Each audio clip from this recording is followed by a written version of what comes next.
الحمدللہ رب العالمین والعاقبۃ للمتقین والصلاة والسلام علی اشرف الانبیاء والمرسلین۔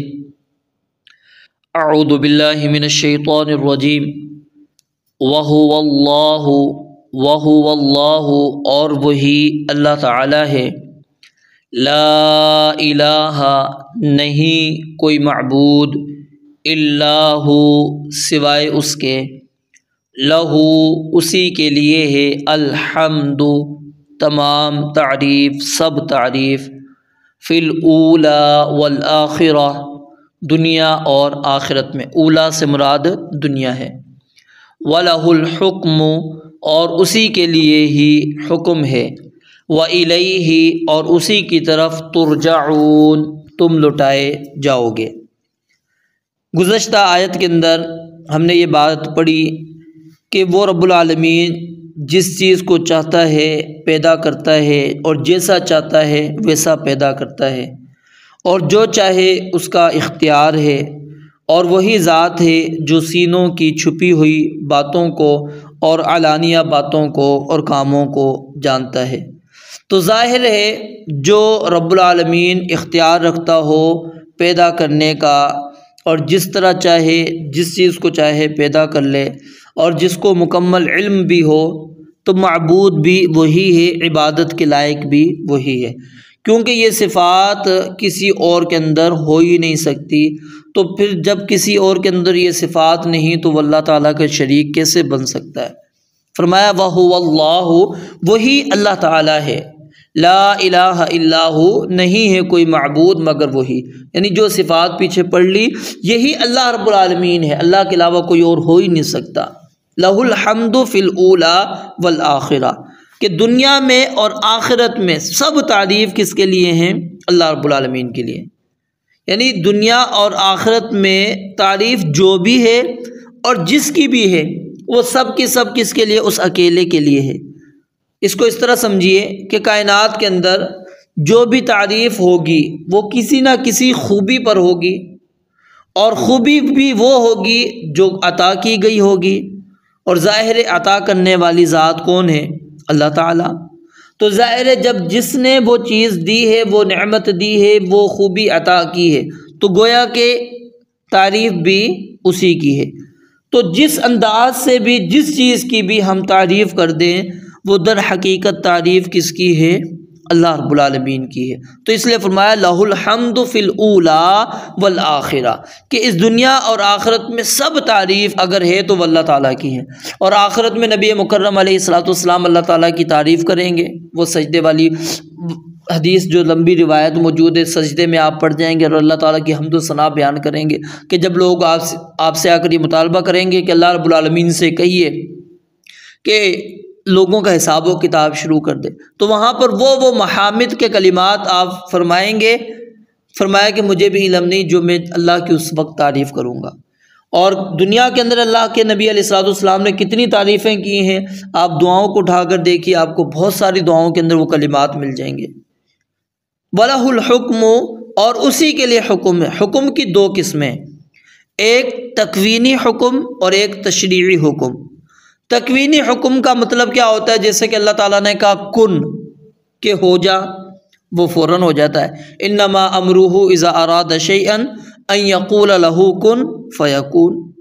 تو یعنی کائنات میں جو کچھ بھی ہے وہ اللہ رب العالمین کے ہی حکم کے ساتھ ہے۔ جو بھی وجود میں چیزیں آ رہی ہیں یا جو بھی عدم ہو رہا ہے، ختم ہو رہی ہیں، وہ اللہ رب العالمین کے تکوینی حکم کے ذریعے سے، کہ اللہ رب العالمین نے کن کہا وہ بن گیا، کن کہا ختم ہو گیا۔ واللہ یحکم لا معقب لحکمہ اللہ تعالیٰ ہی فیصلہ کرتا ہے، اور اللہ کے فیصلے پر کوئی نظر ثانی کرنے والا نہیں۔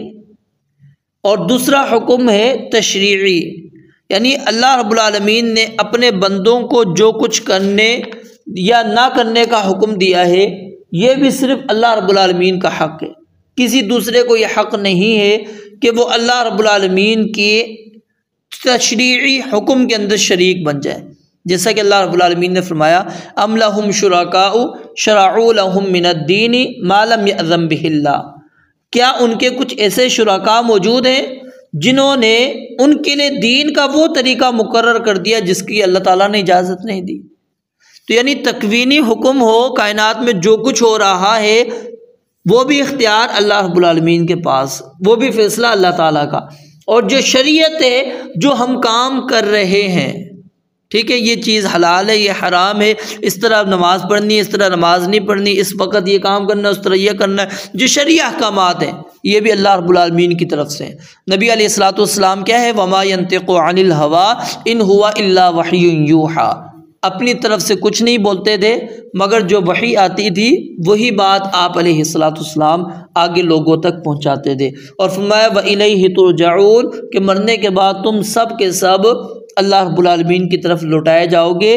تو یاد رکھو، یہ تمہارے مشکل کشا، یہ حاجت روا، یہ تمہارے داتا، تمہارے دستگیر، گنج بخش، غریب نواز کسی کی طرف نہیں لوٹائے جاؤ گے، اور نہ ہی ان میں سے کسی کا فیصلہ ہے، نہ ہی ان میں سے کسی کی تعریف ہے۔ تو اس لیے آج ہی اپنے عقائد کی، اعمال کی اصلاح کر لو، اور اکیلا معبود، حقیقی معبود صرف اللہ رب العالمین کی ذات کو مان لو۔ اللہ کے ساتھ نہ اللہ کی ذات میں کوئی شریک، نہ اللہ تعالیٰ کی صفات میں کوئی شریک، نہ ہی اللہ تعالیٰ کے ناموں کے اندر کوئی شریک۔ اللہ رب العالمین قل هو اللہ احد، اللہ اکیلا ہے، اللہ الصمد، اللہ بے نیاز ہے، لم یلد ولم یولد ولم یکن لہ کفوا احد۔ قرآن کریم اس بات پر بھرا پڑا ہے کہ اللہ رب العالمین اکیلا ہے، اللہ کا کوئی متخذ صاحبۃ ولا ولدا، نہ بیوی ہے نہ اولاد ہے، نہ بیوی ہے نہ اولاد ہے، اللہ کو نہ اولاد کی ضرورت، یہ انسانی ضروریات ہے، انسان محتاج ہے۔ اللہ رب العالمین واللہ الغنی، اللہ بے پرواہ ہے، اللہ الصمد، اللہ بے نیاز ہے، اللہ کو کسی چیز کی ضرورت نہیں ہے۔ اور یاد رکھیے حتیٰ کہ ہماری عبادت کی بھی اللہ کو ضرورت نہیں ہے۔ یہ نہیں ہے کہ کائنات کے اندر یہ نظام اسی لیے چل پا رہا ہے کہ ہم اللہ کی عبادت کر رہے ہیں، نہیں۔ نبی علیہ الصلوۃ والسلام نے فرمایا کہ تم سارے کے سارے، شروع سے لے کر آدم علیہ السلام سے لے کر آخر بندہ جو قیامت تک آنے والا ہے، انسان جنات سب کے سب جمع ہو جاؤ، اور سب کے سب متقی، پرہیزگار، انتہائی عبادت گزار بن جاؤ، اللہ سے ڈرنے والے بن جاؤ، تو میری بادشاہت کے اندر ذرہ برابر بھی اضافہ نہیں ہونے والا۔ اور اگر سارے نافرمان ہو جاؤ، افجر، سب سے بدکار، سب سے بدبخت بن جاؤ، تو میری بادشاہت کے اندر کچھ بھی کمی ہونے والی نہیں۔ اللہ تعالیٰ کو تو یہ ضرورت ہی نہیں ہے، یہ ہماری ضروریات ہیں، یاد رکھیں۔ تو اللہ تعالیٰ کا کوئی بھی شریک نہیں ہے، اللہ تعالیٰ کی نہ ذات میں، نہ اللہ تعالیٰ کی صفات میں، نہ ہی اللہ تعالیٰ کی قدرتوں کے اندر، نہ ہی اللہ تعالیٰ کے علم کے اندر، نہ ہی اللہ تعالیٰ کے اختیارات کے اندر۔ کسی قسم کا کسی کو کوئی اختیار نہیں، کسی کے پاس کوئی نہیں ہے۔ تو اس لیے فرمایا وَهُوَ اللَّهُ لَا إِلَٰهَ إِلَّا هُوَ کہ وہی ایک اکیلا اللہ ہے، تمہارا اس کے سوائے کوئی معبود نہیں۔